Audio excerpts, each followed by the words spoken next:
श्रीमन्महागणाधिपतये नमः। लक्ष्मीनारायणाभ्यां नमः। उमामहेश्वराभ्यां नमः। वाणीहिरण्यगर्भाभ्यां नमः। सचीपुरन्दराभ्यां नमः। माता पितृचरणकमलेभ्यो नमः। इष्टदेवताभ्यो नमः। कुलदेवताभ्यो नमः। ग्रामदेवताभ्यो नमः। स्थानदेवताभ्यो नमः। वास्तुदेवताभ्यो नमः। सर्वेभ्यो देवेभ्यो नमः। सर्वेभ्यो ब्राह्मणेभ्यो नमः। श्रीगुरुचरणकमलेभ्यो नमः। ओम सिद्धिबुद्धिसहिताय श्रीमन्महागणाधिपतये नमः।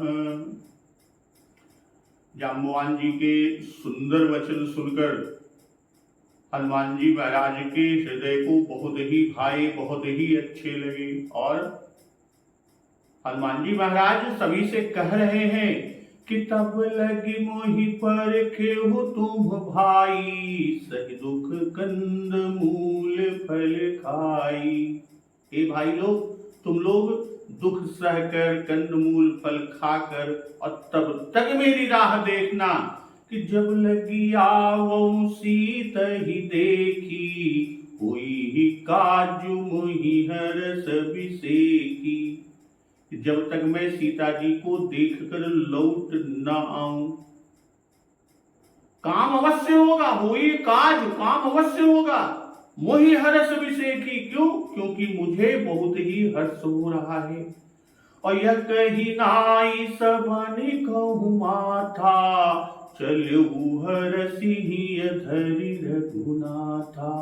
और यह कहकर और सबको मस्तक नवाकर और हृदय में श्री रघुनाथ सरकार को धारण करके हनुमान जी हर्षित होकर चले। तो सिंधु तीर एक भूधर सुंदर, कौतुक कूदि चढ़े ऊपर। बार बार रघुवीर सभारी, तट्यु पवन तनय बल भारी। समुद्र के तीर पर एक सुंदर पर्वत, हनुमान जी खेल खेल में ही अनायासी कूदकर उस पर्वत पर जा चढ़े और बार बार रघुवीर सवारी, बार बार श्री रघुनाथ सरकार का, श्री रघुवीर जी का स्मरण करके तरक्यों पवन तनय बल भारी, अत्यंत बलवान हनुमान जी उस पर से वेग से उछले। जब उछलते हैं तो जयगिरि चरण देई हनुमंता, चले सुगा पाताल तुरंता। जिस पर्वत पर श्री हनुमान जी पैर रखकर चले, यानी जिस पर्वत पर पैर रखकर जिस पर से उछले, वह तुरंत ही पाताल में चला गया, पाताल में धंस गया। जिस तरह श्री रघुनाथ जी का अमोघ बाण चलता है कि जिमि अमोघ रघुपति कर बाना, एही भांति चलेउ हनुमाना। उसी तरह हनुमान जी चले। हनुमान जी को जाते हुए देखकर रत्नाकर समुद्र जी श्री रघुनाथ जी का दूत समझकर पर्वत मैनाक से कह रहे हैं कि जल निधि रघुपति दूत विचारी, तय मैनाक हो ही श्रमहारी। हे मैनाक, तू हनुमान जी की थकावट दूर करने वाला बनो, अपने ऊपर इन्हें विश्राम दो। तब हनुमान जी महाराज हनुमान थे ही परसा, कर पुनि कीन्ह प्रणाम, राम काज कीन्हे बिनु मोहि कहाँ विश्राम। हनुमान जी महाराज ने मैनाक पर्वत को हाथ से छू दिया, फिर प्रणाम करके कहा कि हे भाई, श्री रामचंद्र जी का काम किए बिना मुझे विश्राम कहाँ। अब मैनाक पर्वत ने मनुष्य रूप धारण करके बातें की। मानुषम धारियन रूपमात्मनः शिखरे स्थितः, वाल्मीकि रामायण में। अकृतवान कर्म त्वमिदं वानरोत्तम। तो मनुष्य रूप धारण कर अपने शिखर पर बैठकर मैनाक पर्वत बोला कि मेरे शिखरों पर आकर आप विश्राम कर लीजिए। आपने बड़ा दुष्कर कार्य किया है। तब श्री हनुमान जी ने हाथ से स्पर्श करके मैनाक का सम्मान किया और उसे इंद्र से अभय कर दिया। जो इंद्र से भयभीत थे, पवन देव हनुमान जी महाराज के पिता पवन देव ने समुद्र में छिपाया था, तो इंद्र से भी अभय कर दिया। अब वाल्मीकि रामायण में कथा है कि इंद्र ने स्वयं आकर मैनाक से कहा कि तुम हनुमान जी को प्रसन्न करने से, उनसे कहा क्या कि हनुमान जी को प्रसन्न करने से तुम पर हम प्रसन्न हुए, अब हमसे तुमको भय नहीं। तो हनुमान ते ही परसा कर पुनि कीन प्रणाम। भाई पहले हाथ से स्पर्श कर मैनाक का सम्मान किया। जिस तरह कर सरोज प्रभु मम सिर धरेऊ दीन दयाल अनुग्रह करेऊ। और मैनाक देवता है तथा हनुमान जी के पिता के मित्र हैं, इसलिए मैनाक को बड़ा जानकर पूज्य दृष्टि से हनुमान जी महाराज ने प्रणाम किया। अब प्रणाम विदा होने का नहीं है, विदा होने का ही है कि प्रणाम विदा होने का है कि प्रणाम करके हनुमान जी चल दिए। यहां जो बाबा जी ने लिखा हनुमान ते ही परसा कर, तो वाल्मीकि जी लिखते हैं कि मैनाक ने अपना परिचय दिया और पवन का अपने ऊपर उपकार बताकर हनुमान जी से प्रेम से दिया हुआ अतिथि सत्कार और विश्राम करने को कहा। तब श्री हनुमान जी महाराज बोले कि मैं बहुत प्रसन्न हूं, आपने अतिथि सत्कार किया, मेरे न रुकने पर, मेरे न ठहरने पर आप बुरा न माने। क्यों? क्योंकि मुझे कार्य की बड़ी त्वरा है, बड़ी जल्दी है, शीघ्रता है, दिन बीत रहा है और मैंने रास्ते में न ठहरने की प्रतिज्ञा की है। और ऐसा कहकर हनुमान जी महाराज हाथ से पर्वत को छुए। तो जब हनुमान जी महाराज ने विश्राम करना स्वीकार नहीं किया, तब मैनाक ने फिर से प्रार्थना किया, पुनः पुनः प्रार्थना किया कि अपने स्पर्श से मुझे पवित्र कीजिए। इस पर श्री हनुमान जी ने हाथ के अग्रभाग से मैनाक के शिखर को स्पर्श किया। इधर रत्नाकर समुद्र जी कि जल निधि रघुपति दूत विचारी तय मैनाक होई श्रमहारी।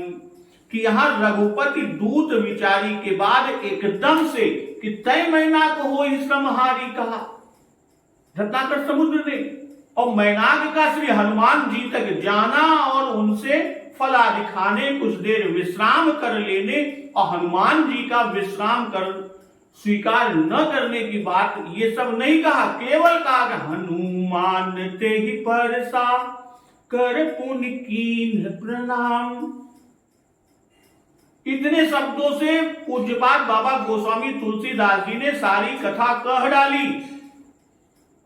तो इससे पूज्यपाद बाबा गोस्वामी तुलसीदास जी हनुमान जी का वेग दिखा रहे हैं, हनुमान जी कितनी तीव्र गति से जा रहे हैं। भाई समुद्र वेग को देख रहा है, मैनाक को संकेत से ही सब कह दिया कि तय मैनाक हो ही श्रमहारी। इतना कहते ही और समय में ही हनुमान जी आधी दूर पहुंच गए और मैनाक का भी वेग दिखाया कि इतना सुनते ही मैनाक पर्वत भी हनुमान जी के निकट पहुंच गए। तो हनुमान जी कहते हैं कि राम काज कीन्हे बिनु मोहि कहां विश्राम। भाई श्री राम जी का कार्य सिद्ध करके ही मैं विश्राम लूंगा, उससे पहले नहीं। तो इस वाक्य से ही स्पष्ट है कि मैनाक ने विश्राम करने को कहा। भाई समुद्र के आज्ञा देने के साथ ही मैनाक तुरंत हनुमान जी के पास पहुंच गए और इसी शीघ्रता को दिखलाने के लिए मैनाक का चलना और पहुंचना न कहे, केवल हनुमान जी का हाथ से स्पर्श करना कहे। और इतनी शीघ्रता करने पर भी हनुमान जी 50 योजन समुद्र पार कर गए। बात करते करते 50 योजन पार, और समुद्र के बीच में मैनाक से भेंट हुई। मैनाक समुद्र के बीच में रहता है और इस प्रसंग से यह भी जन्मा दिए, यह भी दर्शा दिए, दिखा दिए कि राम भक्त को जल में भी ठहरने का स्थल मिल जाता है और हर विमुख थल में भी डूब मरता है।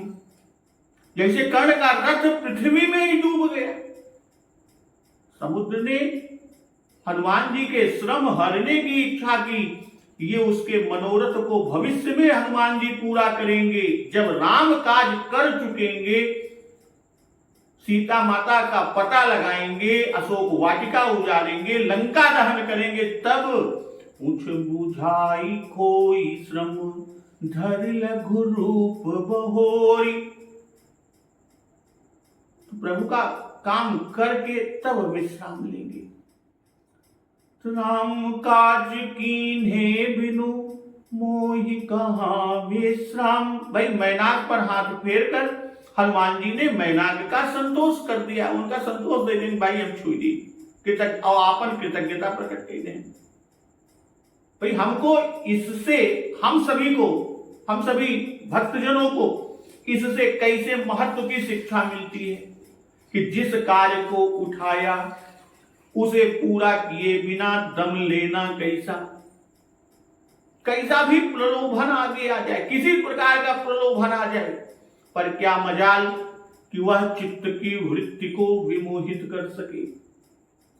मनस्वी और कार्यार्थी पुरुषों का चरित्र ऐसा ही होता है। उनमें स्वामी कार्य में तत्पर सेवकों का धर्म जैसा होना चाहिए, और उसके श्री हनुमान जी महाराज परम आदर्श है। उस आदर्श के सम्मुख मैनाक का क्षुद्र प्रलोभन क्या कर सकता है। श्री रामदूत के चरित्र पर विशेष ध्यान देना चाहिए। हमको उनके चरित्र से शिक्षा ग्रहण करनी चाहिए कि जो लोग किसी महत्व कार्य को करना चाहते हैं और जिन्हें किसी कर्तव्य पथ पर पैर रखना है, वे हमारे परम इष्ट देव भगवान मारुति के दौत्य कार्य को सम्यक प्रकार से अध्ययन और मनन करें। तो मैनाक को स्पर्श कर उन्हें प्रणाम कर हनुमान जी आगे बढ़ते हैं। तो जत पवन सुत देवन देखा, जानई कहूं बल बुद्धि विसेखा। भाई देवताओं ने पवन पुत्र हनुमान जी महाराज को जाते हुए देखा। जात पवन सुत देवन देखा और जानई कहूं बल बुद्धि विसेखा। उनके हनुमान जी महाराज के विशेष बल और विशेष बुद्धि को विशेष रूप से जानने के लिए क्या किया। सुरसा नाम अहिन कई माता, पठैनी आई कही ते ही बाता। देवताओं ने सुरसा नाम की सर्पों की माता को हनुमान जी महाराज के बल बुद्धि की परीक्षा के लिए भेजा। और आई कही ते ही बाता, और सुरसा आकर हनुमान जी से यह बात कही। हनुमान जी महाराज से सुरसा ने यह बात आकर कही। तो यहां जात पवन सुत देवन देखा। जो ही हनुमान जी चले त्यों ही समुद्र ने मैनाक को और देवताओं ने सुरसा को भेजा। नहीं तो यदि किंचित भी विलंब हो जाता तो हनुमान जी महाराज तो सागर पार पहुंच जाते। और जात शब्द से ये मिलता है, यह ज्ञात होता है, पाया गया कि देवता इसी पार हैं। स्वर्ग में बैठे हुए भी देवता ऐसा ही प्रयोग करेंगे। आवश्यक नहीं कि वे समुद्र तट पर देखने आते, वे वहीं से देख रहे हैं। अब पवन सुत कि पवन के समान बल और वेग से हनुमान जी महाराज जा रहे हैं कि चला प्रभंजन सुत बल भाकी। देवन बहुवचन जात पवन सुत देवन देखा। देवन क्या है? बहुवचन है। इससे की परीक्षा लेने में सभी देवों का सम्मत है, सबकी मत है।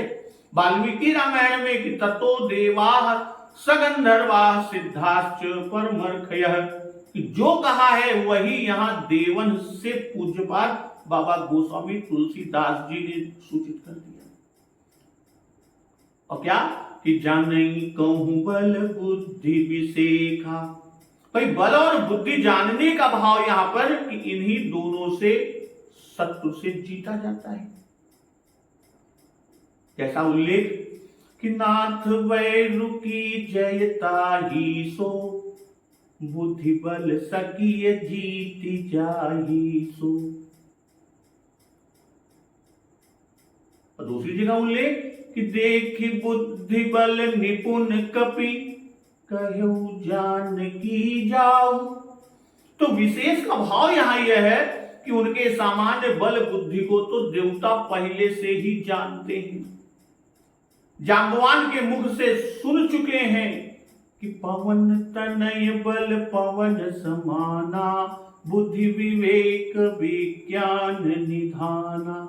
और जन्म के समय आंखों से देख भी चुके हैं कि हनुमान जी महाराज ने सूर्य को ग्रास कर लिया और इंद्र के वज्र को भी सह गए कि जयति जय बाल कपि केलि कौतुक, उदित चंड कर मंडल ग्रास करता। राहु रवि शक्र पवि गर्व खर बीकर, शरण भय हरण जय भुवन करता। पर इस समय हनुमान जी उन राक्षसों के यहां जा रहे हैं जो इंद्र सूर्य आदि देवताओं को भी जीत चुके हैं।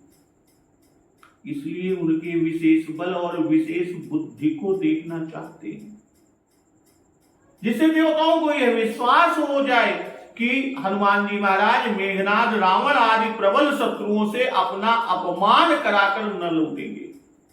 देवताओं को यह संदेह था। कूदना छलांग मारना आदि तो वानरों का स्वाभाविक धर्म है, यह विशेषता नहीं देखना चाहते, बल्कि बल बुद्धि की विशेषता देखना चाहते हैं। फिर विशेष परीक्षा इसी से चाहते हैं।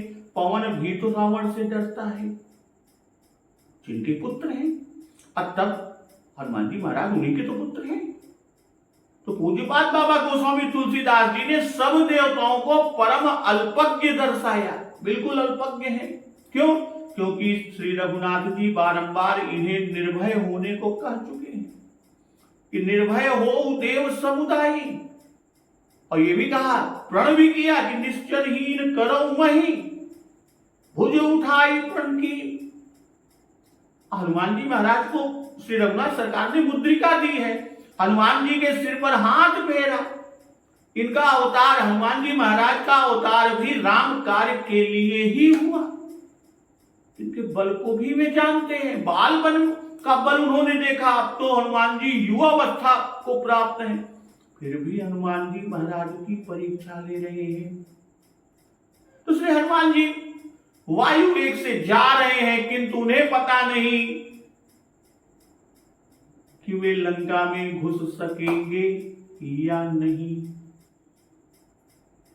अब वाल्मीकि रामायण में परीक्षा की विधि भी देवताओं ने बताई कि राक्षस का भयानक और पर्वत के समान विशाल रूप बनाओ, जिसमें बड़े बड़े दांत, पीली पीली आंखें और आकाश छूने वाला लंबा चौड़ा मुंह हो। हम लोग जानना चाहते हैं कि वे किसी उपाय द्वारा तुम्हें जीतते हैं या किम कर्तव्य विमूढ़ हो जाते हैं।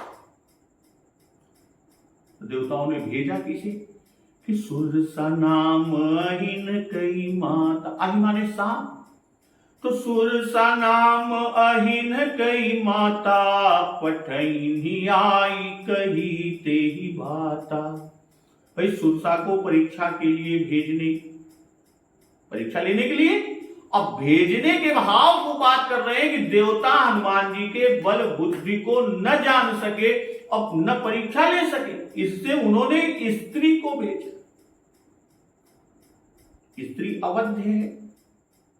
दूसरा कि राक्षस बली और मायावी होते हैं, सुरसा में भी बल और माया दोनों है, इसलिए सुरसा को भेजा। भाई भेजने सुरसा को ही परीक्षा के लिए भेजने का भाव। एक और कि हनुमान जी को पवन सुत कहकर सुरसा को अहिर की माता कहने से इसमें परीक्षा लेने की योग्यता को दिखलाया।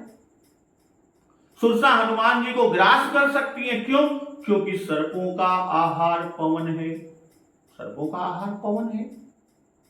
और एक कारण भाव का कि देवताओं ने यह विचारा कि यदि हम परीक्षा लेने जाएंगे तो हनुमान जी अपना विघ्न मानकर कदाचित हमको दंड दे दें, इसलिए स्त्री को भेजा। जैसे सुग्रीव ने तारा को भेजा था कि सुन हनुमंत संग लई तारा, जब लक्ष्मण जी क्रोध वेश में आए थे। और सर्पिणी को अपने पुत्र पर भी दया नहीं होती, इसे भेजा कि यह निर्दय होकर परीक्षा लेगी। तो यहां सुरसा और अहिन की माता दोनों कहे कि सुरसा नाम अहिन की माता, दोनों कहे, सुरसा भी कहे और अहिन की माता। भाई सुरसा में अतिव्याप्ति है, इससे और के नाम का संदेह भी हो सकता है, इसलिए अहिन के माता कहे। और फिर यदि अहिन की माता ही कहते तो भी संदेह होता, क्यों? क्योंकि कद्रु भी सर्पों की माता है, इसलिए यहां दोनों कहा कि सुरसा नाम तो सुरसा है कौन? अहिन की माता, सर्पों की माता। तो अहिन की माता कहकर यह जनाया कि भयानक है, क्रूर स्वभाव है, तमोगुण की मूर्ति। पठैन आई कही तेही बात, पठैन आई। भाई यहां सुरसा का चलना पहुंचना नहीं कहा, इससे शीघ्रता को पूज्यपाद बाबा गोस्वामी तुलसीदास जी दिखा रहे हैं कि हनुमान जी कितने तीव्र वेग से, शीघ्र वेग से जा रहे हैं, शीघ्रता पूर्वक। जल नहीं आई, क्यों? क्योंकि हनुमान जी राम बाण के समान जा रहे हैं कि जिम अमोघ रघुपति कर बाना। पर जब तक मैनाक से वार्ता हुई तब तक सुरसा आ गई। अब सुरसा कौन है? तो दक्ष प्रजापति की 8 कन्याएं अदिति, दिति, धनु, कालिका, ताम्रा, क्रोधवसा, मनु और अनला कश्यप जी को ब्याही गई। इनमें से ताम्रा के क्रौंची, भासी, शेनी, धृतराष्ट्री और सुकी 5 कन्याएं हुई। और फिर इनमें से सुकी के नता नाम की कन्या हुई और नता की कन्या विनता हुई। अब विनता के 2 पुत्र अरुण और गरुण तथा 2 कन्याएं सुरसा और कद्रु हुई। कद्रु नागों की माता हुई, इस तरह सुरसा गरुड़ की बहन है। तो विनता और सुकी पौत्री, यहां कहते हैं वाल्मीकि रामायण में विनता च सुकी पौत्री कद्रुश्च सुरसा स्वसा। फिर कि 2 पुत्रो विनयायास्तु गरुणो अरुण एवच। अब महाभारत के आदि पर्व में कद्रु और विनता को कश्यप जी की स्त्रियां बताया कहा है। तो मानस में भी दोनों को सौते कहा, कद्रु विनतई दीन दुख। और सुरसा को कहीं कहीं 1 सहस्र सर्पों की माता कहा है। वाल्मीकि में इनको नाग माता और दाक्षायणी कहा है। तो यह सूर्य के समान बड़ी तेजस्विनी सुरसा थी और यह स्वेच्छानुसार रूप धारण कर सकती। देवताओं ने इससे भयानक पर्वताकार राक्षसी का रूप धारण करके अब परीक्षा करने को कहा। राक्षसी बनकर हनुमान जी के सामने राह रोक कर खड़ी हो गई। कहा, ब्रह्मा का मुझे वरदान है, कोई मुझे लांघ कर नहीं जा सकेगा। यह ब्रह्मा जी का वरदान है और देवताओं ने तुम्हें मेरा भक्ष किया है, इसलिए यदि तुम जाना चाहते हो तो मेरे मुख में प्रवेश करके ही जा सकते हो। आनंद रामायण और अध्यात्म रामायण में पहले सुरसा का मिलना लिखा पाया गया और तब मैनाक का आतिथ्य। और यहां मानस में पहले मैनाक का आगमन तब सुरसा का। पूज्यपाद बाबा गोस्वामी तुलसीदास की उक्ति के अनुसार इस भेद का कारण कल्प भेद हरिचरित सुहाए है। भाई मैनाक समुद्र में रहता है इसलिए उसका पहले ही आना उचित है, और वह विश्राम देने को आता है, पर इसमें भी परीक्षा का अनुमान हो सकता है। मैनाक का आना भी एक परीक्षा का अनुमान हो सकता है। कैसे? कि देखें कि ये राम कार्य में कहां तक तत्पर है, विश्राम की चाह करते हैं कि नहीं करते। राम कार्य लवलीन मन का यहां चित्तार्थ है। जब लंका के निकट आते हैं तब देवता सुरसा द्वारा परीक्षा लेते हैं। उसके बाद सिंहिका मिलती है जो लंका की रक्षा लंका तट के निकट समुद्र में रहकर करती है। तो इसी से इसको मारने पर समुद्र पार हो जाता है और लंका में पहुंचते ही द्वार पर लंकिनी टोकती है। तो यह क्रम स्वाभाविक है भाई, विघ्नों का एक साथ क्रम से होना ही विशेष स्वाभाविक है। असुरसा कहती है आय कही तेही बाता, देवताओं ने भेजा पठाई और आई कही तेही बाता, बात ही क्यों कही, पहले इसे खाने को क्यों न दौड़ी, कहने की क्या जरूरत थी, सीधे खा लेती। कारण कि वेग से जा रहे हैं, उन्हें परीक्षा के लिए रोकना है, अब बात सुनेंगे तो रुकेंगे। और दूसरे यदि पहले ही खाने को दौड़ती तो वे राक्षसी जानकर मार डालते या फिर युद्ध छिड़ जाता। बल और बुद्धि की परीक्षा मात्र लेना है, युद्ध नहीं करना है, और युद्ध में उनसे जीतना संभव नहीं। देवताओं ने आहार दिया, यह सुनकर हनुमान जी महाराज सुरसा का सम्मान करेंगे। अब बात से ही परीक्षा को प्रारंभ की, क्यों? क्योंकि बातचीत से अंतःकरण का आशय लक्षित हो जाता है। और कहती क्या है सुरसा, आई कही तेही बाता, क्या कही कि आजु सूरन मोहि दीन है आहारा, सुनत वचन कह पवन कुमारा। कि आज देवताओं ने मुझे भोजन दिया। यह वचन सुनते ही पवन कुमार हनुमान जी महाराज ने क्या कहा, राम काज कर फिर मैं आवऊं, सीता कई सुधि प्रभु सुनाऊं। श्री राम जी का कार्य करके मैं लौट आऊं और सीता जी की खबर प्रभु को सुना दूं। पूज्यपाल बाबा गोस्वामी तुलसीदास जी कि आज सूरन मोहि दीन है आहारा, आज से ये जन्माए कि बहुत दिनों से मुझे भोजन नहीं मिला, आज प्राप्त हुआ।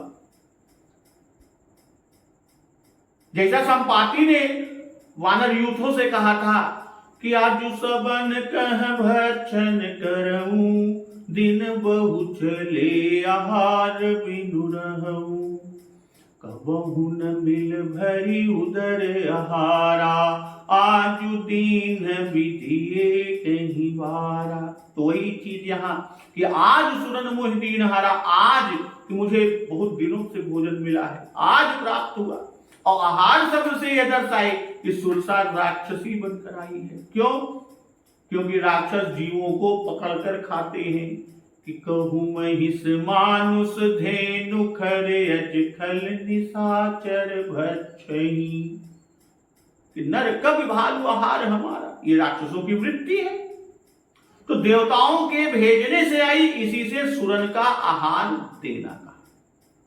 अभी परीक्षा लेने के लिए भेजना नहीं कहा, पीछे परीक्षा हो जाने पर सुरसा बताएंगी कि मोहि सुरन जेहि लागी पठावा, बुद्धि बल मरम तोर मय पावा।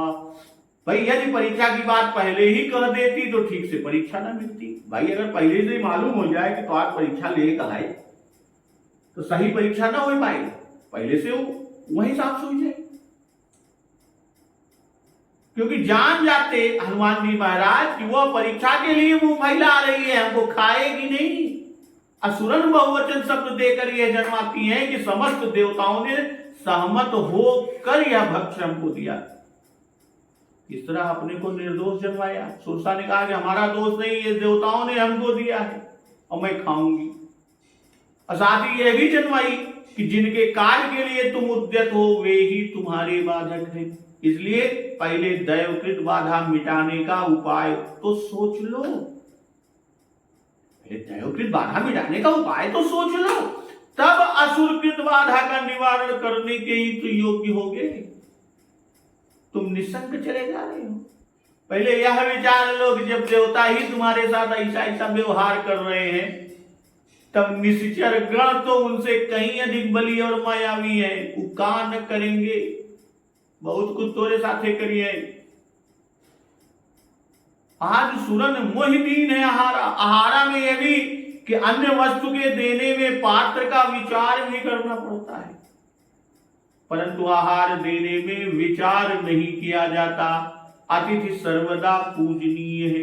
अब यहां एक शंका उठती है, लोग शंका करते हैं कि देवता झूठ नहीं बोलते, असुरसा देवी है, वह झूठ क्यों बोली कि सुरन मोहिदीन है आहारा।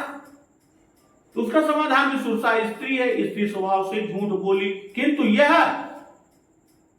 लोग रावण की उक्ति जो मंदोदरी से रावण ने कही है वह देते हैं। रावण ने जो मंदोदरी से कहा था, जब मंदोदरी रावण को समझा रही थी, उस उक्ति को देते हैं कि नारी स्वभाव सत्य कवि कही, अवगुण आठ सदा उर रही, असहस यनित चपलता माया, भय अविवेक य शौच यदाया। और जैसा कि सती जी झूठ बोली कि कछु न परीक्षा लीन गोसाई, किन्ह प्रणाम तुम्हारी ही नाई। या परोपकार साधन में झूठ बोलना दोष नहीं, और परीक्षार्थ होने से असत्य नहीं। किंतु वास्तविकता क्या है? वास्तव में भगवती सुरसा हनुमान जी की परीक्षा लेने आई है। आज देवताओं ने मुझे आहार दिया, यह कहकर उसने युद्ध का रास्ता रोक दिया। भोजन नहीं मांगी, युद्ध का रास्ता रोका। और इसलिए भक्ष बनो, और पहले ही बुद्ध की परीक्षा सामने आई, इसीलिए तो आई है सुरसा।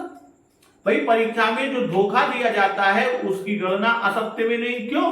क्योंकि उससे भावोपहनन नहीं होता, और भावोपहनन ही पाप है। जब भावोपहनन नहीं, तो अभिनय में तो सब झूठ ही कहा और किया जाता है। भाई जो आजकल आप लोग बहुत सारे सीरियल्स और बहुत सारी मूवीज देखते हैं, तो उसमें जो अभिनय करता है, एक्टर जो होता है, झूठ ही कहा जाता है उसके द्वारा, झूठ ही उसके द्वारा किया जाता है, पर वह कल्क नहीं है, क्योंकि भावोपहत नहीं है। तो यहां यह कहना ठीक नहीं कि सुरसा स्त्री स्वभाव से झूठ बोली, यह बिल्कुल असत्य है। यह कोई नियम नहीं है, स्त्री झूठ ही बोली। और रावण का वचन प्रमाण रूप से सर्वत्र ग्रहण नहीं किया जा सकता। तो सुनत वचन कह पवन कुमारा। भाई सुरसा के वचन का उत्तर देना कठिन है।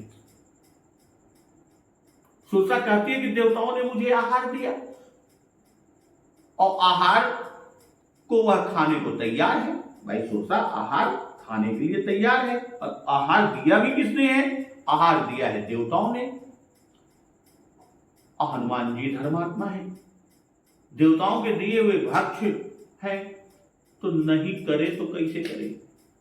परहित लाग तजई जो देही, संतत संत प्रशंसते ही। और यदि शरीर खाने को दे दिए, हनुमान जी महाराज यदि शरीर खाने को दिए देते तो राम कार्य नहीं बन सकता। तो दोनों तरह से उत्तर देना कठिन है। तो ऐसे असमंजस के समय भी आपको उत्तर में कुछ कठिनाई ना हुई, तुरंत ही बोले हनुमान जी महाराज। कहने का तात्पर्य कि वचन पवन की ही प्रेरणा से निकलते हैं। भाई जब आप व्याकरण पढ़ते हैं तो एक आपको वर्ण के, यानी जिसे हम आप अक्षर कहते हैं,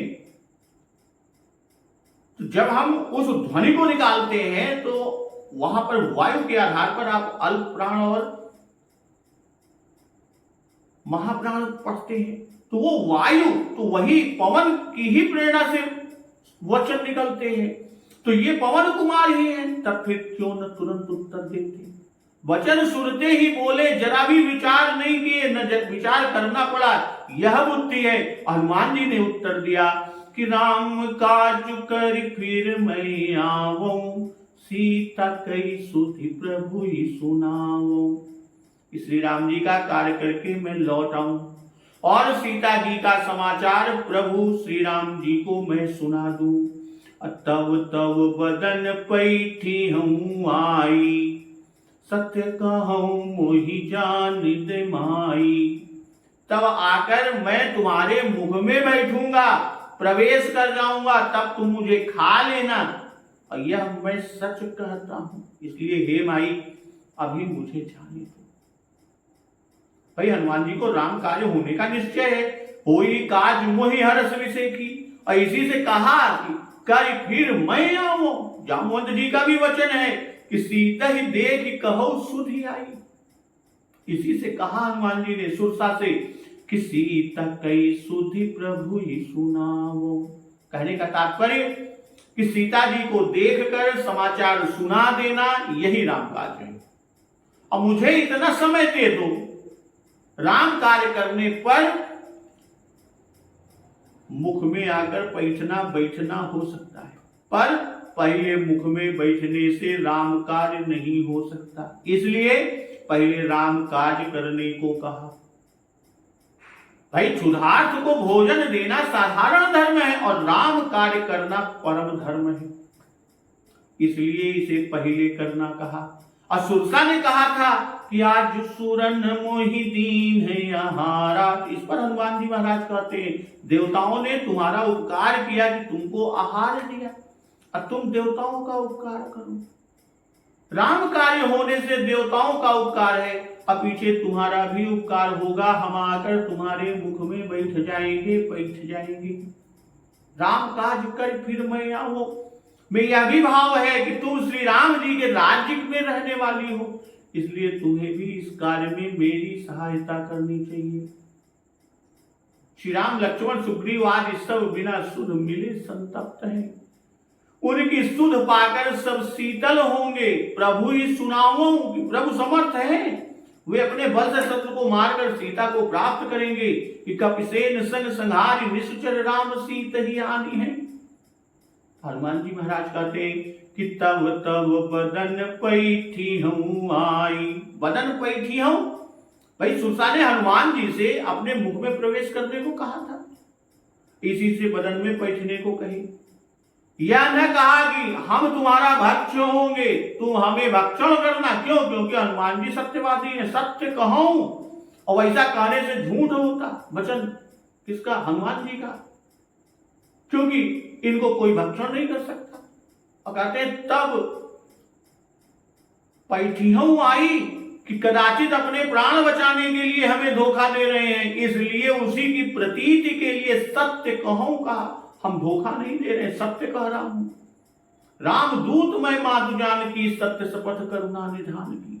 अब फिर जैसे कि पूर्व मैं अभिलाष तुम्हारा, सत्य सत्य प्रण सत्य हमारा। हनुमान जी महाराज कह रहे राम काज करी से बल को जाना गया, अर्थात बलवान है यह जाना। और महर्षि कश्यप की स्त्री जानकर माई कहा। और संत पर स्त्री को माता जानते ही हैं। संत पर स्त्री को, संत जितने हैं वो पर स्त्री को माता ही जानते हैं। जननी सब जान ही पर नारी। इससे हनुमान जी महाराज ने माई कहा कि तब तब बदन बैठी हूँ आई। बैठी हूँ आई, यह बुद्धि है। और आई से जन्मा दिया कि तू यहीं रहो, यहीं रह। अब मैं यहीं आकर लौट कर आऊंगा, मैं लौट कर यहीं आऊंगा। अब शंका कार्य में विघ्न जानकर सुरसा पर हनुमान जी महाराज कोप क्यों न किए? तो उसका समाधान क्या? हनुमान जी महाराज ने विचार किया। एक तो यह क्षुधार्थ है और दूसरे देवताओं की भेजी हुई है, और इस पर कोप करने से देह दान में कृपणता सूचित होगी। यह स्त्री है, दीन वचन कह रही है, इस पर कोप करना उचित नहीं। जान गए कि यह बुद्धि बल जानने आई है, इसलिए क्षमा से अपनी बुद्धि दिखाई। यह बात आगे सिंहिका के प्रसंग में भी सिद्ध हो जाएगी कि तासु कपट कब तुरत ही चीना। तो यहां सुरसा के भाव को भी हनुमान जी जान गए। इसी से सिंहिका को तो मारा, पर सुरसा से दीन वचन में बोले। अब कुपित हो जाते तो संदेह होता कि राम कार्य कैसे कर सकेंगे, भाई वहां रावण को कैसे समझाते, सबसे लड़ते ही रह जाते। जे यावत वहीं से ले दनादन युद्ध होता। तो कितनी बड़ी निर्भयता और किस ऊंचे दर्जे के आत्मोत्सर्ग का परिचय यहां मिलता है। भाई स्वामी का इष्ट कार्य हो जाना चाहिए, फिर चाहे शरीर रहे या शरीर न रहे। कार्यार्थी लोगों को का ये ध्यान अपने उद्देश्य पर रहता है।